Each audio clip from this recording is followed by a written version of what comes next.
Let's say that over. Good morning. Let's break this word down. We're in Judges chapter 11, not chapter 12, but Judges chapter 11 for me is a book about the past. How do you handle the past? Because I like to think of the past as what it really is. It's always yesterday. I mean, whether it was just yesterday or if it was yesterdays, meaning many days have passed, but it's over. This is the significant thing about the past. You're never going to see it again. And some people, they like to live in the past. You know, they like to stay stuck because for some people, it's their best memories. And for some, it's their worst memories. It's some of the worst time of their life and they can't get past it. But the past is over. If you're stuck in the past, you are in a mental stuck.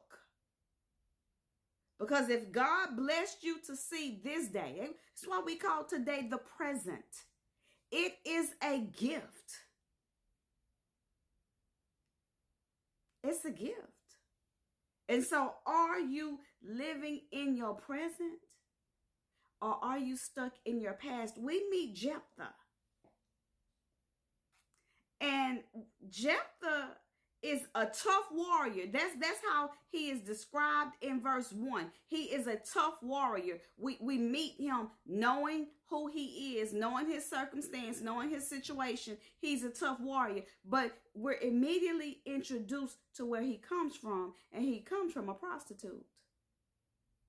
And I can't think of a time that has ever existed that coming from a prostitute is going to be considered a good thing. But when God has a plan for you, it don't matter where you come from. Don't let somebody try to hold you to what you come from. Don't let somebody try to make you stay stuck in your past based on who your folks are or are not. Based up on your connections, based up on your finances, because for God, he can use you.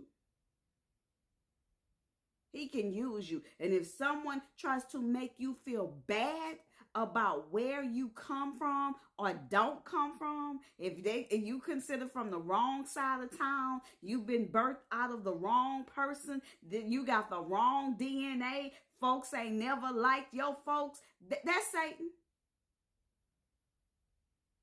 Because God says, I can use you. Don't let that go. Look what we find here. Gilead is his father.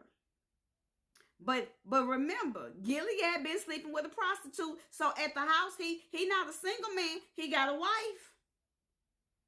And she has children, sons. And when they grew up, they threw Jephthah out. So apparently, Gilead had taken Jephthah in. He said he mine. I don't care who the mama was, what she was doing. He mine. But when they grew up, probably Gilead probably had died. I told y'all yesterday, a lot of different things, a lot of weird things happen sometimes when matriarchs and patriarchs die. Folks start doing all the little crazy stuff or different stuff they was thinking that they knew they couldn't have pulled off. They start pulling it off. And so they put Jephthah out. Okay, no. Well, I don't know if Jephthah was dead or not. I didn't research that enough. But they did tell him, you're not getting any of our family inheritance. So it implies that Jephthah had passed or was passing or something. And they said, no, you won't get any of this because you come from another woman. And so Jephthah flees from his brothers, goes to live in the land of Tob. Hoping I'm pronouncing that right because I didn't do the research on that this morning either. And because he's a warrior, he started hanging with some thuggish folks. The Messenger version says some riffraff joined him, and they went around with him. But some time passes, and now the Ammonites began fighting Israel. And guess what happens? Now that the Israelites are at war, now the elders of Gilead, they remember, Jephthah. They remember that Jephthah was a tough warrior. And say they go to his land where he's now living, and they said, come here, come be our general, come be in charge, come help us, come lead us, basically come whip these Ammonites, because we know you got it in you. See, sometimes ain't nothing better than a good old warrior, especially one who loves God. See, sometimes, you know, that thing that you might be thinking God can't use, that's the one thing God gonna use. Because if you got a warrior spirit, it's always a fight in you. And it don't have to be a wrong fight, but it's a fight. And so they go and get Jephthah, but Jephthah say, hold up, wait a minute. Didn't you hate me?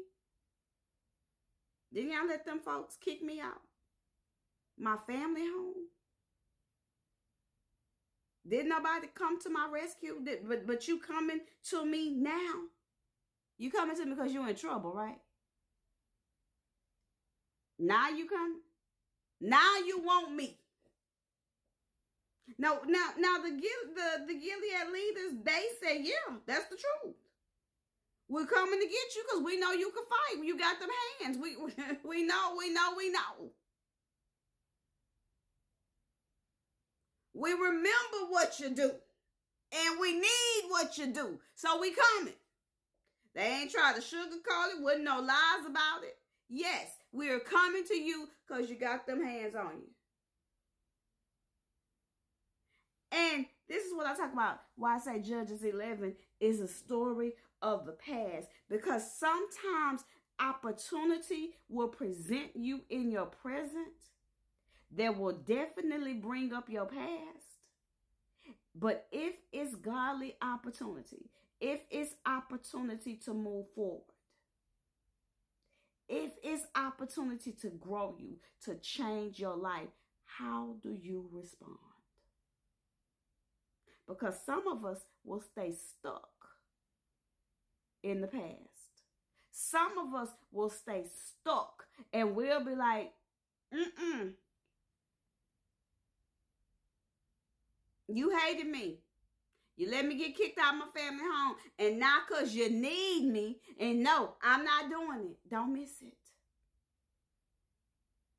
Don't miss the opportunity that God is giving you because you are stuck in your past. Today is the present. It is a gift from the Lord. And if he is gifting you with a righteous opportunity to use your naturally God-given talents, come on now, Jephthah's God-given talent was he had them hands.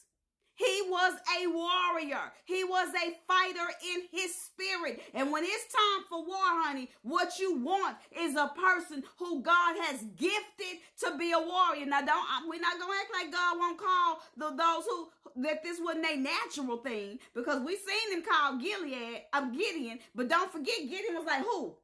Who fight who? Me? Lil me. Because the situations and the circumstances are different from every one of us. But don't you miss the opportunity that God is showing up, giving to you, because you stuck in your past.